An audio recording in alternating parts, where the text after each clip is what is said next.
अस्सलाम वालेकुम dear students. आज एक नए टॉपिक के साथ हम अपने लेक्चर की शुरुआत करने जा रहे हैं और आज हम अपने कोर्स का बहुत ही इम्पॉर्टेंट टॉपिक डिस्कस करने जा रहे हैं, जिसको हम कार्नोट इंजन लिखते हैं और प्रोनाउंस्ड करने का तरीका ये है कि आप टी साइलेंट करके कार्नो इंजन पढ़ सकते हैं। लेकिन आमतौर पे स्टूडेंट्स की आदत ये होती है कि वो कार्नोट इंजन कह रहे होते हैं, तो ज़बान में बड़ा अच्छा लगता है बोलना कार्नोट इंजन, और बहुत कॉमन है ये स्टूडेंट्स में लैंग्वेज कार्नोट इंजन। वैसे इसकी प्रोनाउंसिएशन टी साइलेंट करके हम चाहें तो कार्नो इंजन पढ़ते हैं, तरीका कार्नो इंजन है पढ़ने का। एक फ्रेंच इंजीनियर है जिन्होंने इस इंजन को डिज़ाइन किया। एक हाइपोथेटिकल इंजन है, एक आइडियल इंजन है। थ्योरेटिकल जो हीट इंजन्स का या साइक्लिक हीट इंजन्स का जो कॉन्सेप्ट है, उस कॉन्सेप्ट की बुनियाद पर एक इंजन बनाकर और इसका ऑपरेशन आपके सामने समझाया गया कि हम साइक्लिक हीट इंजन को या साइक्लिक हीट इंजन के मैकेनिज्म को सादी कार्नो जो बता रहे हैं उसके बेसिस पर डिज़ाइन कर सकते हैं। तो आइए पहले समझ लेते हैं कि जो साइक्लिक हीट इंजन्स हैं इनका क्या मैकेनिज्म होता है। आसान ज़बान में, आसान सी भाषा में, सिंपल सी बात में, कि जो साइक्लिक हीट इंजन होते हैं, पहले साइक्लिक प्रोसेस को समझ लीजिए। साइक्लिक प्रोसेस किसको कहते हैं हम? साइक्लिक प्रोसेस थर्मोडायनेमिकल एक टर्म है और साइक्लिक प्रोसेस का मतलब ये होता है कि जहाँ से सिस्टम या जहाँ से इंजन अपनी शुरुआत करता है, जिन प्रॉपर्टीज से सिस्टम अपनी शुरुआत करता है, प्रोसेस के कंप्लीट होने के बाद या अपने प्रोसेस को परफॉर्म करने के बाद उसने जो भी परफॉर्मेंस करनी है, उस परफॉर्मेंस के मुकम्मल हो जाने के बाद उसकी प्रॉपर्टीज़ दोबारा से वही आ जाती हैं जो इनिशियल स्टेट में होती हैं। यानी अपनी इनिशियल प्रॉपर्टीज़ का या इनिशियल स्टेट्स का दोबारा से अटेन कर लेना साइक्लिक प्रोसेस कहलाता है।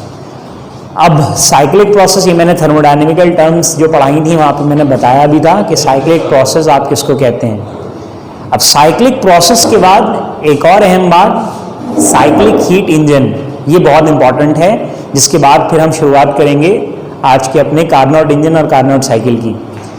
तो साइक्लिक हीट इंजन्स का मैकेनिज्म क्या होता है, दिमाग में बैठा लीजिएगा अच्छी तरह से। 2-3 दफ़ा बोलूँगा तो अच्छी तरह से अपने दिमाग में रख लेंगे। ये वो बातें हैं जो फिर कार्नोट इंजन को समझने में बड़ी मदद देंगी।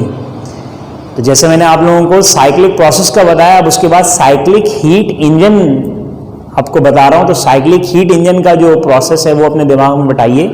देखिए, साइक्लिक हीट इंजन का प्रोसेस या मैकेनिज्म ये होता है कि ये साइक्लिक हीट इंजन जो हीट सोर्स से इनको दी जाती है, हम किसी सोर्स से साइक्लिक हीट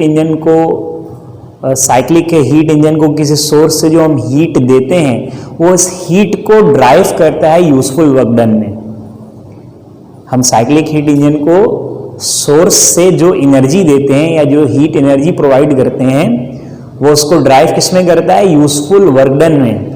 और जो रिमाइंडर अमाउंट रह जाता है, यानी वो अमाउंट एनर्जी का जो वो यूजफुल वर्क डन में कन्वर्ट नहीं कर पाता, वो रिजेक्ट कर देता है फिर रिमाइंडर अमाउंट को। सिंक में एक कंपोनेंट हम लगाते हैं रिजर्वायर का।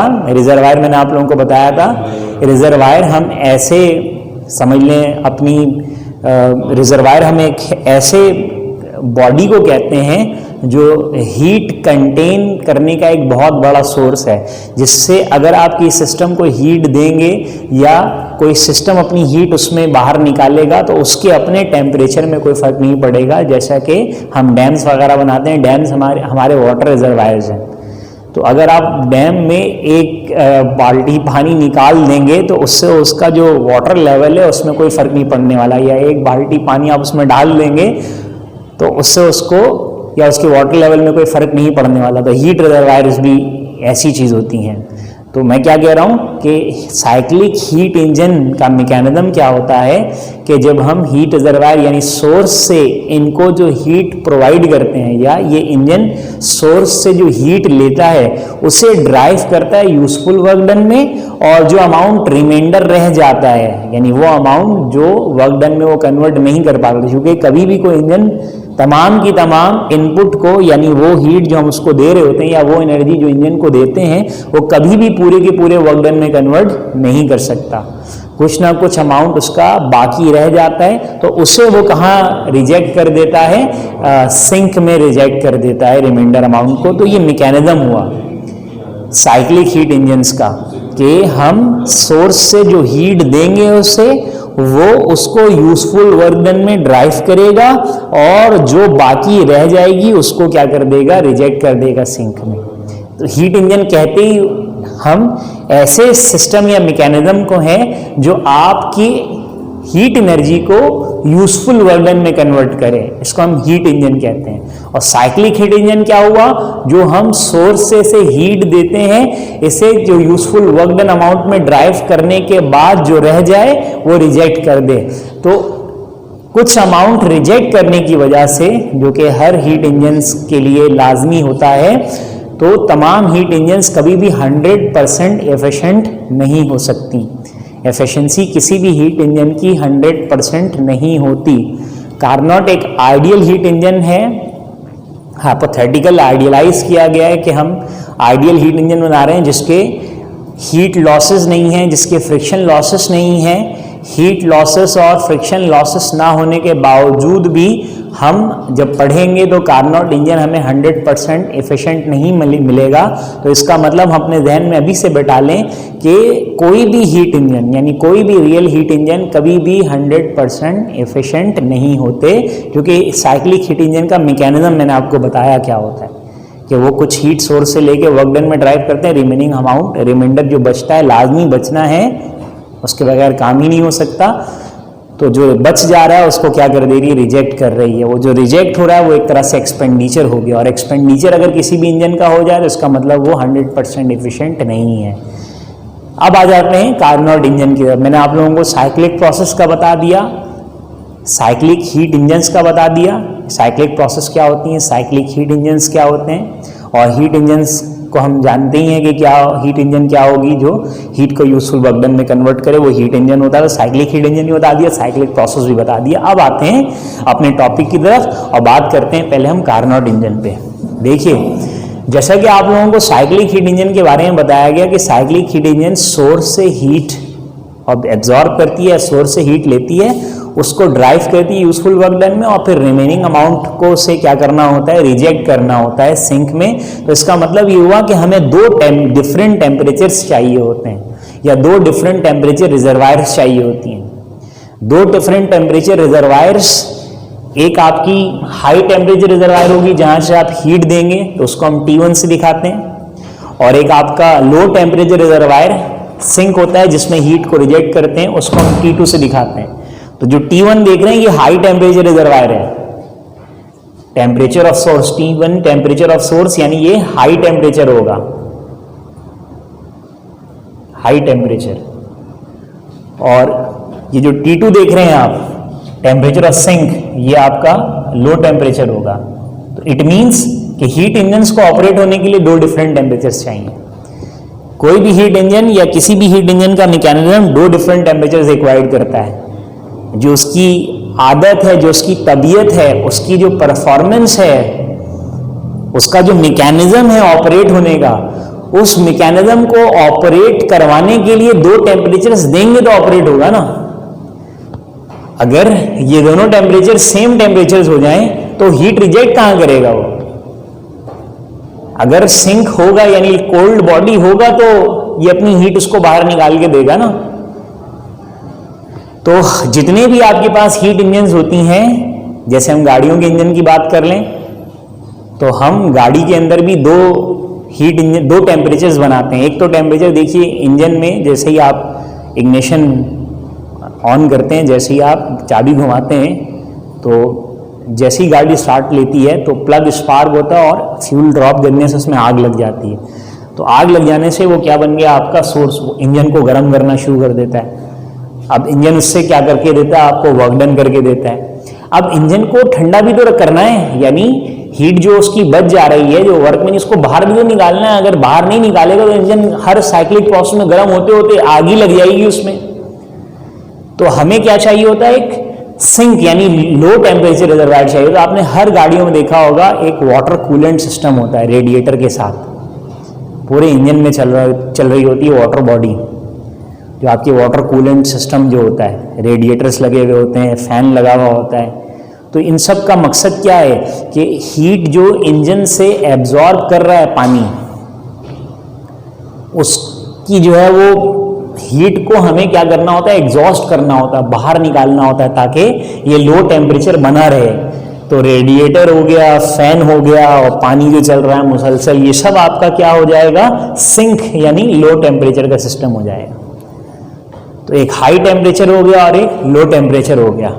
तो हमें जो मिजाज है, जो मैकेनिज्म है हीट इंजन का या साइक्लिक हीट इंजन का, जिसमें एक जगह से उसको हीट लेनी है और एक जगह हीट उसको ज़ाया करनी है, उसके लिए हमें 2 टेम्परेचर्स देने होंगे हर हीट इंजन को। 2 टेम्परेचर्स दिए बिना कोई भी हीट इंजन ऑपरेट नहीं हो सकता। इतनी सारी बातों से ये वाली बात आपको समझ आई होगी। An ideal heat engine which operates between 2 different temperatures in a cyclic way. एक आइडियल हीट इंजन कार्नोट भी यही है, एक आइडियल हीट इंजन है जो 2 डिफरेंट टेम्परेचर्स के बिटवीन एक साइक्लिक वे में क्या हो रहा है, ऑपरेट हो रहा है with maximum possible efficiency. Carnot engine की एफिशिएंसी मैक्सिमम पॉसिबल होती है, रियल हीट इंजन की तो उतनी आएगी भी नहीं। मैक्सिमम पॉसिबल एफिशिएंसी लिखा है मैंने, यानी जितनी ज़्यादा से ज़्यादा एफिशिएंसी दे सके कार्नोट इंजन, क्योंकि इसके हीट लॉसेस या फ्रिक्शन लॉसेस नहीं होते, इसलिए इसकी एफिशिएंसी मैक्सिमम होती है। लेकिन 100% नहीं हो सकती, ये बात समझ में आ रही होगी, क्योंकि कुछ हीट रिजेक्ट हो रही है। तो मैक्सिमम पॉसिबल एफिशिएंसी हुई कार्नोट इंजन की, क्योंकि एक आइडियल या हाइपोथेटिकल हीट इंजन है ये। लेकिन अगर इसी मैकेनिज्म पर, जो मैकेनिज्म हम कार्नोट इंजन में भी पढ़ेंगे, इसी मैकेनिज्म में अगर कोई हम रियल हीट इंजन बनाए, तो रियल हीट इंजन इतना एफिशिएंट भी नहीं होगा जितना कार्नोट इंजन है, क्योंकि ये एक हाइपोथेसिस के, चूंकि इसकी हीट लॉसेस और फ्रिक्शन लॉसेस नहीं है। वरना हम कोई भी रियल हीट इंजन बनाते हैं तो उसकी फ्रिक्शन लॉसेस, उसमें पिस्टन जो चलती है उसमें फ्रिक्शन मौजूद होती है। इसके अलावा भी हम जो हीट दे रहे होते हैं वो पूरी मुकम्मल तरह इंजन में नहीं जाती, कुछ बाहर कंडक्ट हो जाती है, तो उसके हीट और फ्रिक्शन लॉसेस होते हैं। इसके हीट और फ्रिक्शन लॉसेस नहीं है, उसके बावजूद भी 100% एफिशिएंस नहीं है। लेकिन हम इसको 100% एफिशिएंट तो बोल ही नहीं सकते किसी भी इंजन को, तो क्या बोलेंगे, मैक्सिमम पॉसिबल एफिशिएंसी वाला इंजन जो 2 डिफरेंट टेम्परेचर्स के बिटवीन ऑपरेट हो रहा हो। ये बात आप लोग समझ रहे हैं। अब आ जाए कार्नोट साइकिल की तरफ। साइक्लिक प्रोसेस क्या है मैंने आपको बताया था, cycle of heat engine is complete when its properties return to its initial state. Cyclic process को कहते हैं कि परफॉर्मेंस होने के बाद दोबारा से प्रॉपर्टीज इनिशियली वाली आ जाए, तो ये साइक्लिक प्रोसेस होता है। तो साइक्लिक हीट इंजन में भी अभी हम देखेंगे कार्नोट इंजन में जो उसकी इनिशियल प्रॉपर्टी दोबारा आ जाएगी। अब साइक्लिक प्रोसेस के दौरान होता क्या है, ड्यूरिंग इस cyclic process of a Carnot engine it converts supplied heat from source into useful work done and rejects the remaining amount of heat to the sink. यही बात मैंने आपको बताई, ये कार्नोट इंजन भी अपने साइक्लिक प्रोसेस के दरमियान, जो साइक्लिक प्रोसेस के दौरान हीट सोर्स से लेगा, उसको ड्राइव करेगा यूजफुल वर्क डन में, और जो रिमेनिंग अमाउंट रह जाएगा उसको सिंक में क्या कर देगा, रिजेक्ट कर देगा। ऐसा करने के लिए ये 4 प्रोसेस पर कंसिस्टिंग होता है। It consist of 4 different thermodynamical process. It consist of 4 different thermodynamical operations, 4 different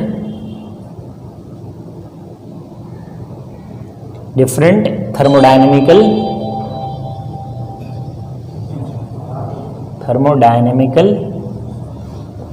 it consists of 4 different thermodynamical process। Carnot cycle 4 मुख्तलिफ थर्मोडायनेमिकल प्रोसेस पर मुश्तमिल होती है, और वो 4 थर्मोडायनेमिकल प्रोसेस कौन कौन से हैं। पहले नंबर पे जो प्रोसेस आता है इसके नीचे बेटा 4 प्रोसेस में पहले नंबर जो प्रोसेस आता है उसको हम कहते हैं आइसोथर्मल एक्सपेंशन। यह हमने इससे पहले स्टडी किया हुआ है कि आइसोथर्मल एक्सपेंशन कैसे होती है, इसके लिए क्या ज़रूरी चीज़ें रिक्वायर्ड होती हैं। इसका जो दूसरा प्रोसेस होता है वो एडियाबैटिक एक्सपेंशन। ये एडियाबैटिक कह लें या एडियाबैटिक कह लें, कुछ स्टूडेंट्स की ज़बान से आप एडियाबैटिक सुनेंगे, कुछ जो है वो सारी ज़बान में एडियाबैटिक बोल देते हैं भाई। तो जो बेहतर लगे आपको, इंग्लिश है जितनी अच्छी तरह से बोलना चाहें, एडियाबैटिक भी चल जाएगा, एडियाबैटिक भी चल जाएगा। बहरहाल थर्ड प्रोसेस में आ जाएं, आइसोथर्मल कॉम्प्रेशन।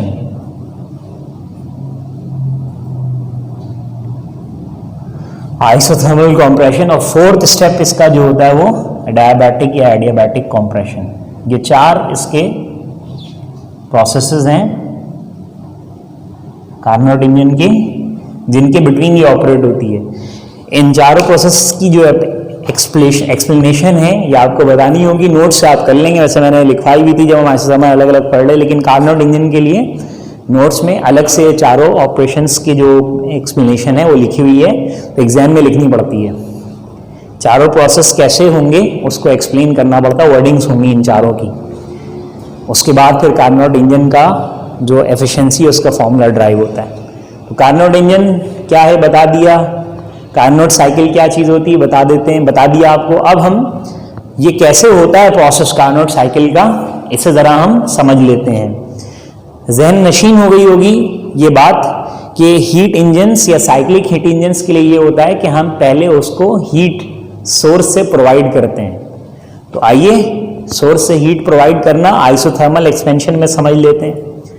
हमने पढ़ा हुआ था कि देखिए आइसोथर्मल प्रोसेस उस वक्त तक नहीं हो सकती जब तक हमारे पास रिजर्वायर ना हो, और रिजर्वायर 2 तरह के हम यूज करते हैं, एक सोर्स होता है और एक सिंक, यानी एक हॉट बॉडी और एक कोल्ड बॉडी।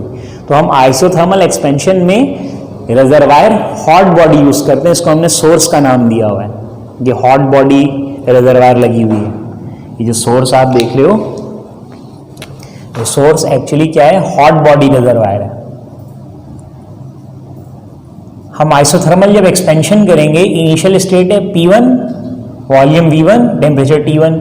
तो टेम्परेचर को T1 बचाने के लिए हॉट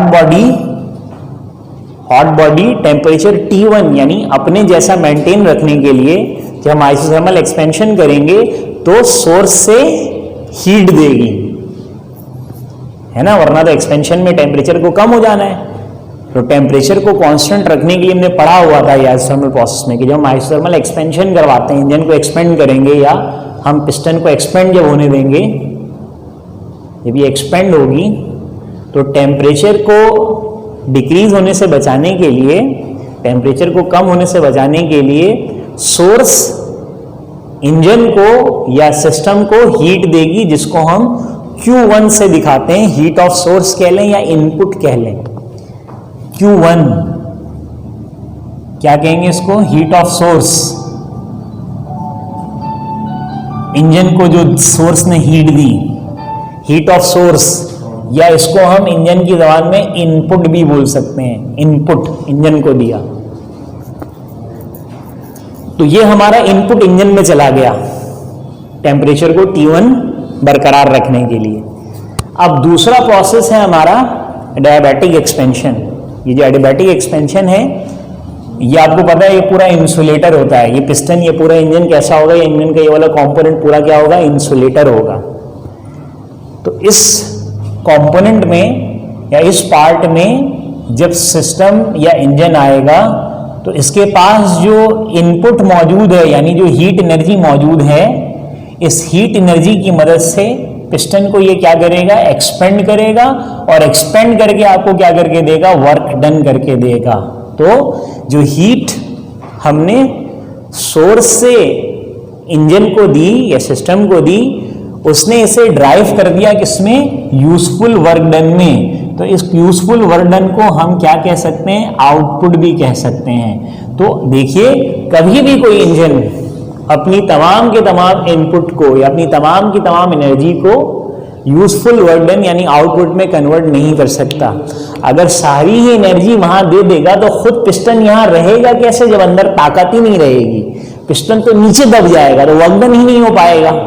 बात समझ लीजिए, इसको इतना आसान कर लीजिए कि बिल्कुल पक्की दिमाग में रखने वाली बात ये हो गई कि जो इनपुट हमने दिया या जो हमने सोर्स से हीट इंजन को या सिस्टम को दिया, इसने इसको ड्राइव किया किसमें, यूजफुल वर्क डन में। तो कभी भी पूरी की पूरी एनर्जी ड्राइव नहीं करेगा। यानी अगर हमने यहां से 100 जूल दिया गया, ये मिसाल के तौर पे ये 100 जूल एनर्जी है, तो वर्क डन कभी 100 जूल नहीं मिलेगा। ये आइडियल हीट इंजन है, इसके हीट लॉसेस या फ्रिक्शन लॉसेस नहीं है, वजह से इसने 75 जूल दे दिया वर्क डन।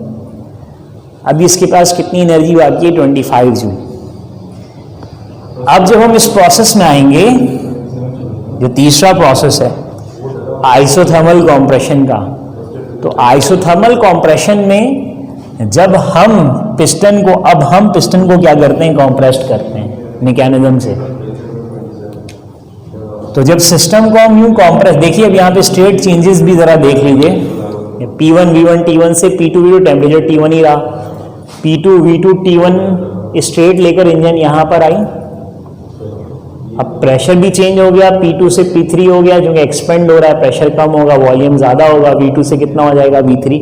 और यहाँ पे जो सिस्टम के पास एनर्जी थी उसमें से कुछ क्या हो गया, वर्क डन हो गया, तो अंदर एनर्जी कम हो गई। तो एनर्जी कम हो गई तो टेम्परेचर का कम होना बनता है, तो टेम्परेचर T1 से कम होकर क्या हो गया, T2 हो गया।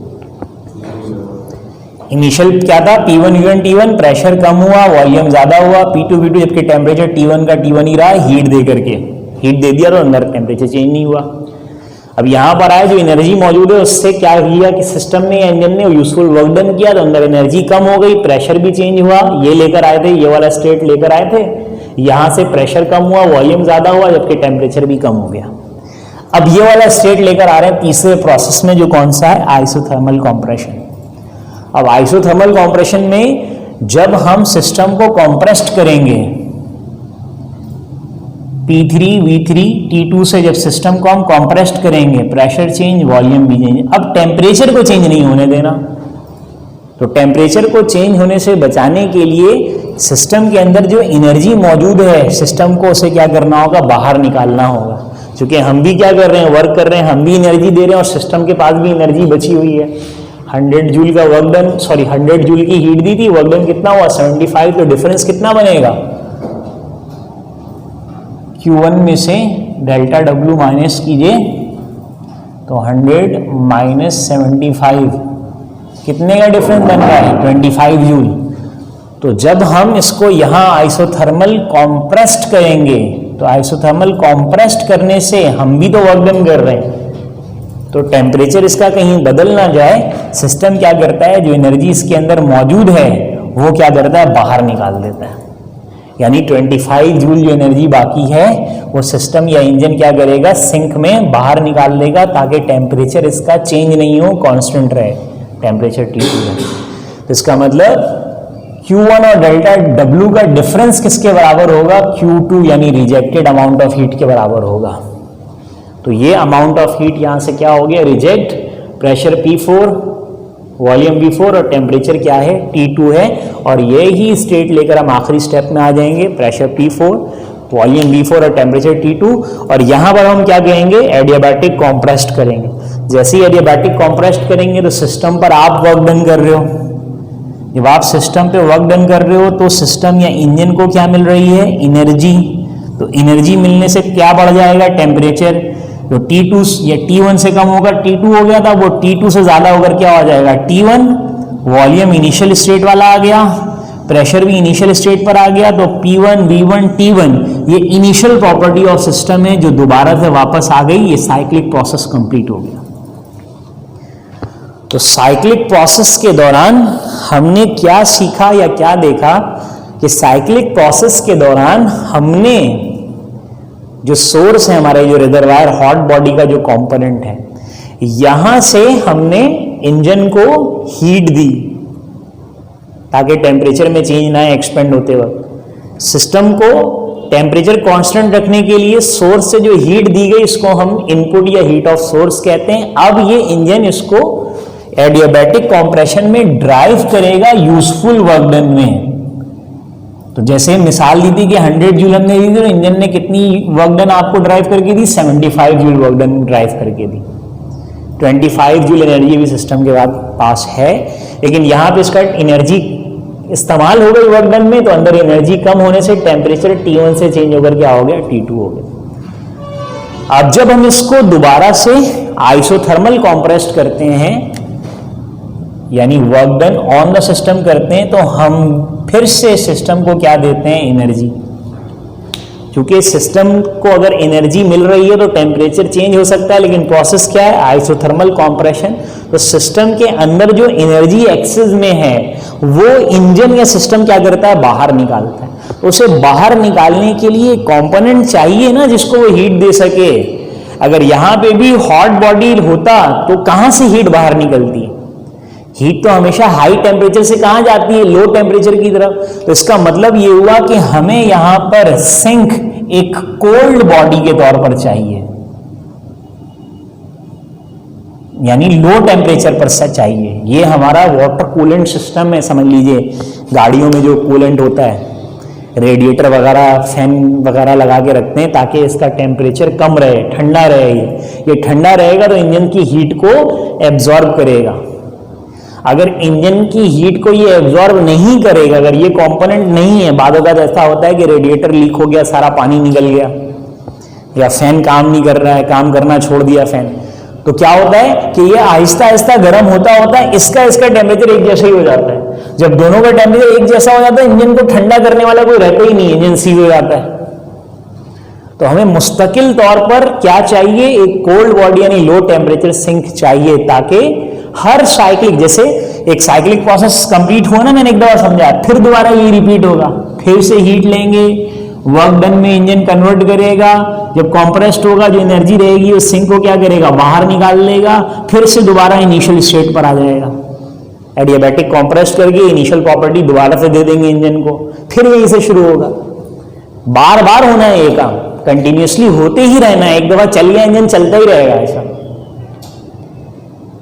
तो अगर बार बार ये काम होते रहना है और यहां पे हीट जाती रहनी है, तो हमें सिंक को लो टेम्परेचर या कोल्ड बॉडी बनाए रखने के लिए रियल हीट इंजन में इंतजाम करके रखने पड़ते हैं। फैन लगा देते हैं यहाँ पे, और साइलेंसर होता है जिससे हीट बाहर निकल रही होती है। हमें इंतजाम, ये तो आइडियल हीट इंजन है, हाइपोथेटिकल है, आइडियलाइज किया हुआ है। तो हमने कहा भाई ये सोर्स है, भाई ये हमेशा गर्म ही रहेगा, ये सिंक है, ये हमेशा ठंडा ही रहेगा, और ये ऐसे चलता रहेगा, क्योंकि ये आइडियल है, हाइपोथेटिकल है। रियल हीट इंजन की बात करेंगे तो सिंक यानी कोल्ड बॉडी बनाने के इंतजाम करके भी रखने पड़ते हैं। तो हीट इंजन को या कार्नोट इंजन को समझना, आसान करके समझना कि कार्नोट इंजन को हम कैसे समझ सकें, उसके लिए हीट, साइक्लिक हीट इंजन के मैकेनिज्म को दिमाग में बैठाइए। पहले ये बात अपने दिमाग में बैठाइए कि साइक्लिक हीट इंजन कैसे चलता है। उसका ये आपको मैकेनिज्म बताया गया कि साइक्लिक हीट इंजन को हम सोर्स से हीट देते हैं, वो उसको ड्राइव करता है यूजफुल वर्क डन में, जो अमाउंट रह जाता है रिमाइंडर उसको सिंक में रिजेक्ट कर देता है। ये मैकेनिज्म है साइक्लिक हीट इंजन का। तो कार्नोट इंजन को इसी दिमाग से समझिए, आ जाएगा समझ। आइसोथर्मल एक्सपेंशन में टेम्परेचर कांस्टेंट रखने के लिए सोर्स से हीट दी, एडियाबैटिक एक्सपेंशन में उस हीट को इंजन ने यूजफुल वर्क डन में ड्राइव किया, और आइसोथर्मल कंप्रेशन में जो एनर्जी का अमाउंट रह गया उसने उसको बाहर सिंक में रिजेक्ट कर दिया, और लास्ट एडियाबैटिक कॉम्प्रेस्ड करके हमने इनिशियल प्रॉपर्टी ऑफ सिस्टम दोबारा से दिला दी, तो साइक्लिक प्रोसेस कंप्लीट हो गया। That's for you Carnot engine. इतनी बात बहुत आसानी से अपने दिमाग में बैठा लीजिए, तो कार्नोट इंजन में कहीं कोई परेशानी वाली बात नहीं है। इंस्ट्रूमेंट बहुत हवा बना के रखते हैं, कार्नोट इंजन को समझ ही में नहीं आ रहा। हालांकि जो है वो काफ़ी आराम से स्टेप बाय स्टेप आपको एक एक चीज़ कार्नोट इंजन की और कार्नोट साइकिल की और साइक्लिक प्रोसेस की बताई गई है कि अच्छी तरह से आपके दिमाग में आ जाए। तो हम कार्नोट इंजन में एक चीज़ ये सीख रहे हैं, या एक बात ये हमने कार्नोट इंजन के लिए पकड़ी है कि हम जो Q1 देते हैं, यानी जो इनपुट देते हैं, ये बराबर होता है डेल्टा W, यानी useful work done plus rejected amount of heat के। ये है कार्नोट इंजन, कार्नोट इंजन का मैकेनिज्म ये है। बस 100 जूल अगर हम दे रहे हैं यहाँ से, 75 जूल वर्क डन हुआ, 25 जूल रिजेक्ट हो गया, समझने के लिए। ये अभी हम आगे कार्नोट इंजन की एफिशिएंसी का फॉर्मूला ड्राइव करेंगे, तो कार्नोट इंजन एफिशिएंसी के फॉर्मूले के अंदर ये चीज़ यूज होगी, तो आप फौरन से बता देंगे हमें कि सर ये आपने बताया था। ये चारों प्रोसेस नोट्स में मौजूद हैं, अपनी नोटबुक के अंदर नोट्स से चारों प्रोसेस कॉपी करेंगे। इसकी एक्सप्लेनेशन जो समझाई गई है नोट के अंदर मौजूद है। एग्जाम के अंदर ये चारों प्रोसेस लिखने पड़ते हैं, कार्नोट इंजन की डेफिनेशन, कार्नोट साइकिल क्या होगा, डायग्राम, ये चारों प्रोसेस। अभी मैं एफिशिएंसी ऑफ कार्नोट इंजन का फॉर्मूला बना के दूंगा, वो फॉर्मूला, और फिर एंड में इसका क्या बनाया जाएगा, ग्राफ। तो ये पूरा कार्नोट इंजन का कंप्लीट पैकेज होगा। तो पहले डायग्राम वगैरह अपनी चीज़ कॉपी करें, फिर मैं आप लोगों को कार्नोट इंजन की एफिशिएंसी का फॉर्मूला ड्राइव करके देता हूँ कि मैं अपने नेक्स्ट लेक्चर में, यहाँ तक आप इसको नोट से कॉपी कर लें, अपने नेक्स्ट लेक्चर में कार्नोट इंजन की एफिशिएंसी का फॉर्मूला, उसके साथ साथ न्यूमेरिकल, ज़्यादा बेहतर हो जाएगा। आज के लेक्चर में ये कॉपी कर लें, डायग्राम बना लें, ये चारों प्रोसेस नोट से आप अपने पास कॉपी कर लीजिए, नोट्स में चारों प्रोसेस नोटबुक में लिख लें यहाँ पे। अब जो मेरा नेक्स्ट जो है वो लेक्चर जो है, उसमें आप लोगों को मैं कार्नोट इंजन की एफिशिएंसी का फॉर्मूला लेक्चर नंबर 27 में, और कार्नोट इंजन का न्यूमेरिकल बुक से वो, और फिर लेक्चर नंबर 28 में पास्ट पेपर्स के न्यूमेरिकल। तो नेक्स्ट लेक्चर के लिए बुक रेडी रखिएगा, बुक से न्यूमेरिकल करेंगे और कार्नोट इंजन की एफिशिएंसी का फॉर्मूला, और मैं आपको ग्राफ बना के दूंगा। तो इतना जो होमवर्क मैंने इतना काम बताया, ये चारों चीज़ें नोट से अभी के अभी अपने पास लिख लीजिए, अपने पास ये नोट से देख लें, ताकि उसमें आप लोगों को समझ में अभी आ जाए ये सारे स्टेट्स वगैरह अच्छी तरह से। और उसके बाद जब ये चारों प्रोसेस की एक्सप्लेनेशन आप लिख लेंगे, उसके बाद फिर जो है वो कार्नोट इंजन की एफिशिएंसी का फॉर्मूला आपके सामने ड्राइव करेंगे। यानी डेरिवेशन नेक्स्ट लेक्चर में आप लोगों को बताऊंगा इसकी।